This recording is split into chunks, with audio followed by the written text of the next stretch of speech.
네. 정말 단순한 색깔론에 불과한 것인지 아니면은 2012년 당시처럼 정말 차기 대통령, 그러니까 우리나라를 이끌 대통령의 안보관, 대북관에 대해서 또 한 번 점검을 해야 될 중대 사안인지 이 부분에 대해서 논란이 좀 커지는 것 같습니다. 송민순 전 외교부 장관은 회고록 내용 그대로 사실이다 이런 얘기를 좀 하고 있습니다. 회고록 내용이 뭔지 좀 잠깐 짚어보고 좀 가야 될 것 같아서 이거 좀 정리하겠습니다. 북한에 물어봤을까 나흘간 말이 없는 문재인 전 대표 어제 매일경제와의 단독 인터뷰에서 조금 입장을 밝혔는데 그 부분 좀 잠시 뒤에 좀 살펴보겠습니다.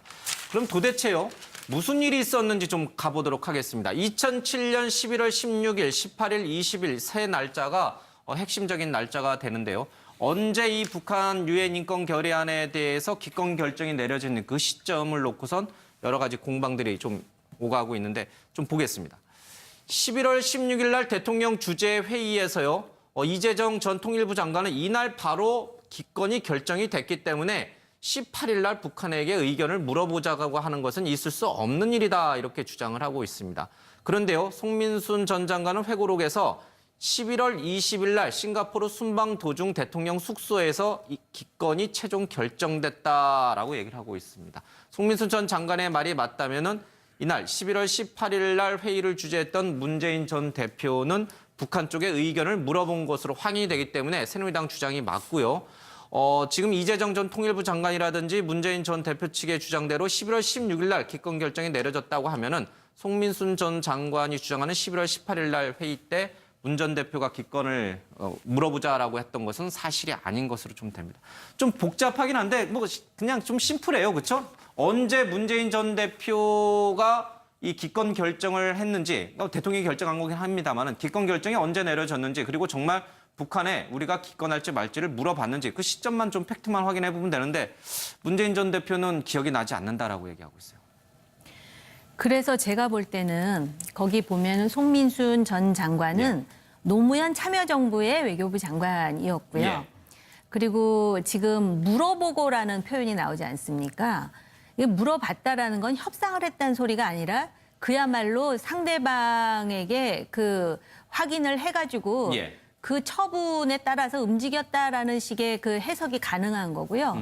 지금 문재인 전 대표가 기억이 나지 않는다고 지금 그러시는데 사실은 그때 물어본 것도 참 심각하지만 지금 기억이 안 나는 건 더 심각한 것 같습니다. 이분이 다른 분도 아니고 인권 변호사셨는데 인권에 대한 문제 그리고 북한하고 그렇게 물어볼 일이 얼마나 많았겠습니까?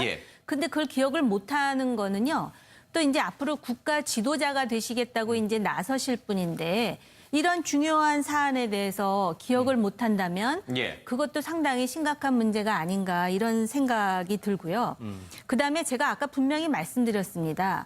그 새누리당 내에 지난번 국정감사에서 그런 예민한 문제, 예를 든다면 최순실 씨와 관련한 문제에서 어느 누구도 말을 못하고 침묵하고 있다가 이 문재인 전 대표의 이 문제가 나오니까 그 언론에서 그런 표현을 썼더라고요. 벌떼같이라는 표현을 썼는데 그런 자체도 사실 그 보기가 좋지는 않습니다만은 그렇다 하여 이거를 전부 종북 노름 내지는 색깔론으로 단정하는 문재인 대표의 그 생각에는 상당히 심각한 그런 그 의식 구조상의 문제가 있다. 저는 개인적으로 그렇게 생각을 하고요.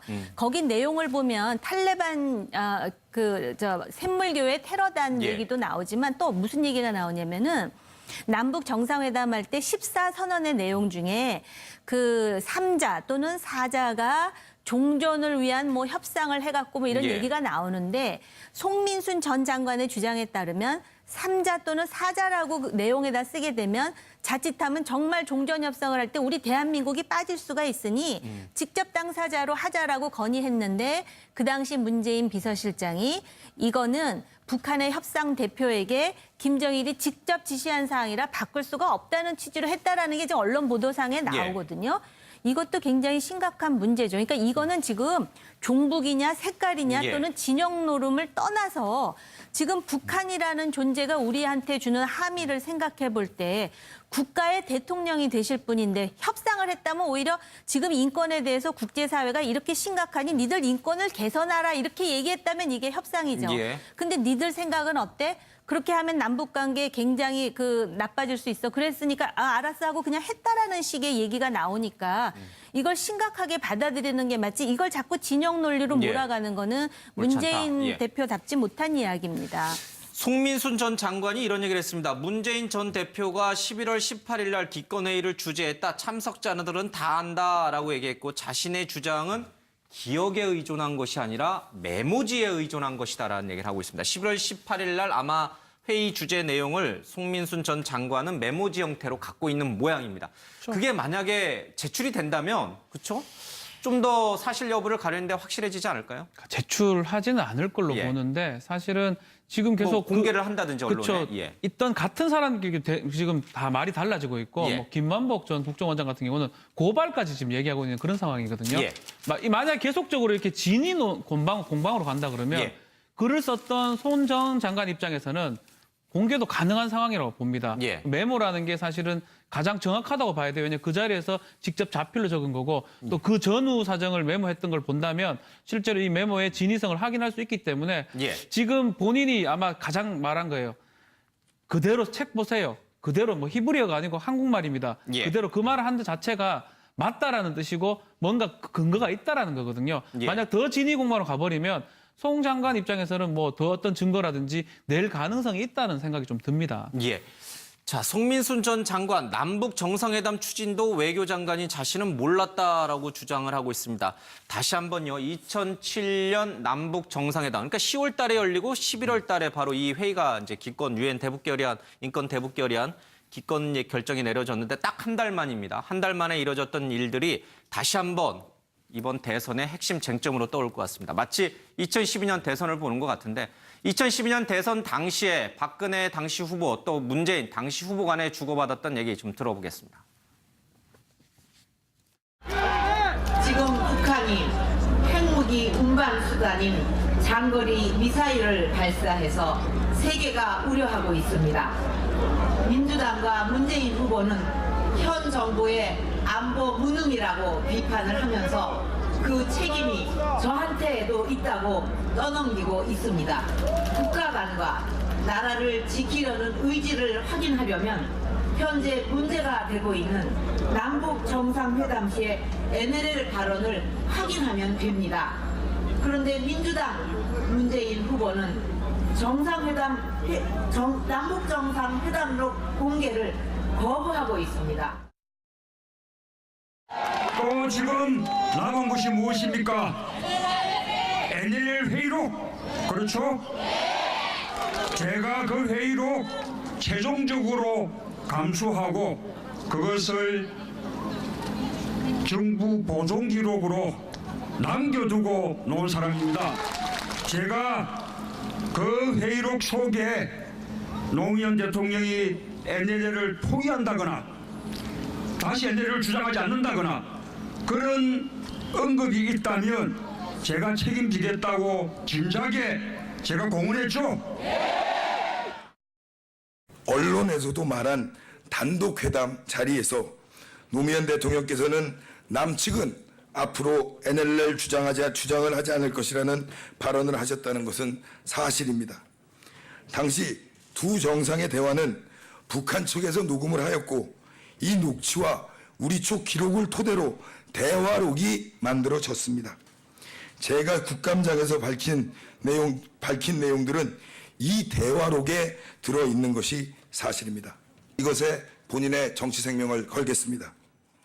덜컹 NLL을 다시 끄읍시다 하고 지금 할 수 있는 우리 형편이 아닙니다. 다시 끊는다고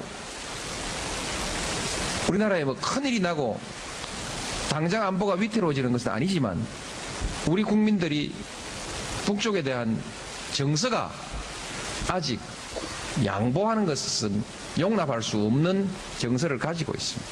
그 국민들이 우리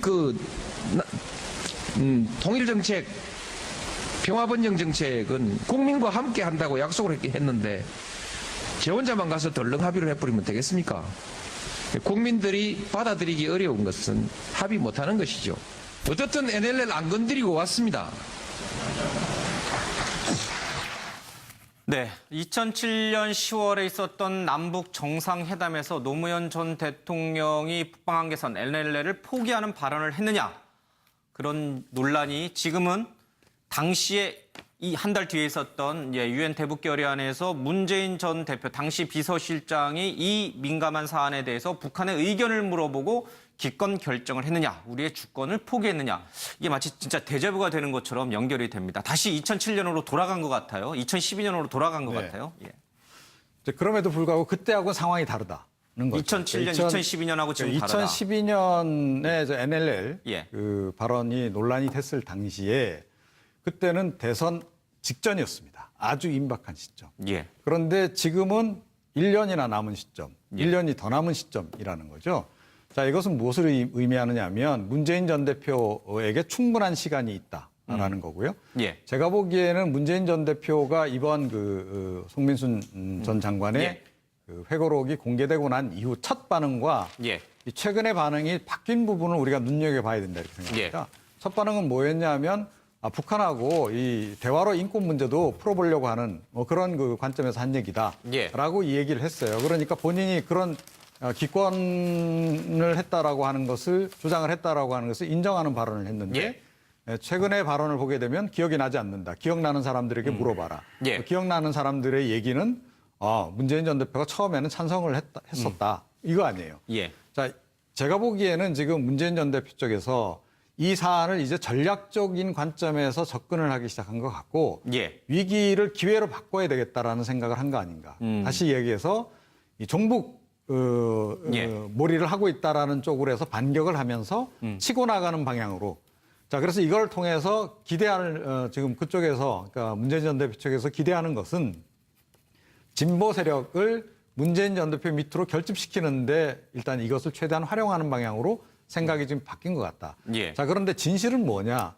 그러니까 저는 송 전 장관이 저는 거짓말할 가능성은 굉장히 희박하다라고 생각합니다. 회고록이 진실일 가능성이 그렇죠. 있다. 노무현 전 대통령은 아시다시피 모든 기록들을 아주 세세하게 남긴 그런 대통령입니다. 그래서 대통령 기록관에 지금 아마 저 당시 회의, 그러니까 문재인 전 대표도 참석했다는 18일 회의 기록도 아마 그대로 남아 있을 겁니다. 자, 그리고 송 장관은 본인의 어떤 그 메모, 외교관들은 뭐 대부분의 이제 그 관료들이 회의를 하게 되면 메모를 다 하죠, 기본적으로. 그런데 저분은 굉장히 꼼꼼한 성격이에요.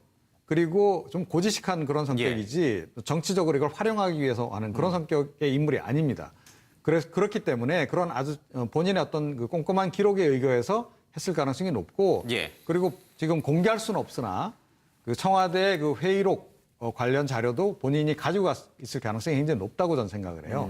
그런 걸 토대로 해서 본인이 그 회고록을 썼을 가능성이 높기 때문에 저는 이 사안과 관련한 정말 진실은 오히려 회고록 내용이 정확할 가능성이 높다 이렇게 생각합니다. 예, 그렇지만은 시점이 대선을 아직 1년 4개월 정도 남겨놓은 시점인 만큼 충분히 문재인 전 대표 측으로서는 지지층 결집 효과를 노리기 위한 위기를 기회로 바꿀 수 있는 뭐 그런 쪽으로도 카드로 활용할 지금 수가 활용하기 있다. 시작한 거 아닌가 이렇게 생각을 합니다. 네. 그런데 이게 남북 문제가요. 이 선거에 뭐 기회 또는 뭐 이렇게 그러니까 그런 식으로 이용되는 게 활용이 되는 게 썩 바람직하진 않은데 하여튼 정치적인 해석, 정치공학적으로 따져보면 그럴 수도 있다. 바람직하진 않지만 실제로 활용들을 하잖아요. 2012년에 NLL 발언이 그랬듯이 그렇죠. 지금도 여야 할 것 없이 그렇다. 정치적으로 선거에 임박하면 이걸 꼭 이른바 북풍 변수로 활용을 하기 때문에. 알겠습니다. 자, 이 박지원 그렇죠. 변호사는 다수결이니까 문제가 없다. 저 말은 이거는 문재인 전 대표가 한 말이죠. 얘기입니다. 다수 의견을 통해서 결정한 거기 때문에 문제가 없고 나는 정확하게 기억이 나지 않고 기억나는 사람한테 물어보라. 이게 이제 지금 현재까지 문재인 전 대표 입장이라고 보면 되거든요. 사실 이게 또 입장이면 이게 정말 맞다면 문제가 없을 수도 있는 상황이기도 합니다. 그렇지만 이걸 밝히는 부분이 결국 계속적으로 진위 공방으로 간다 그러면 이게 기회가 될 수도 있지만 정말 위기에 또 빠질 수가 있기 때문에 좀 빨리 마무리 지으려고 그러면 사실은 본인이 더 앞장서서 얘기를 하는 게 오히려 그게 맞다면 맞고 아니면 아니고 맞다면 맞는데 그런 부분에서 내가 나중에 대통령이 된다면 안 하겠다 이런 식으로 나와야 되지 그냥 그 현상만 지금 계속적으로 미봉책으로 한다 그러면 그게 기회가 되기보다는 오히려 남은 대선 기간이 레이스가 정말 많이 남았는데 예. 오히려 계속적으로 이 얘기만 나오지 않을까. 이걸 끊고 가는 게 사실상 맞지 않나. 저는 그렇게 좀 생각이 좀 예. 듭니다. 근데 이제 저하고 이제 생각이 좀 다르신 건데요. 제가 보기에는 문재인 전 대표는 그럴 생각이 없는 거죠. 그러니까 빨리 이 이슈를 끝내고 싶은 생각이 없는 겁니다. 이 이슈가 어차피 길어지면 길어질수록 우병우 그렇죠. 수석 문제, 최순실 의혹 문제는 다 덮이게 됩니다. 덮이는 그런 효과도 예. 있으나 문재인 전 대표 입장에서는 어찌됐건 그 당내에서 경선 또 야권에서의 단일화를 본인 주도로 끌고 가야 되는 상황이거든요. 그런 측면에서는 이 이슈가 굉장히 그러니까 본인에게는 굉장히 유리한 그런 이슈인 거죠. 예.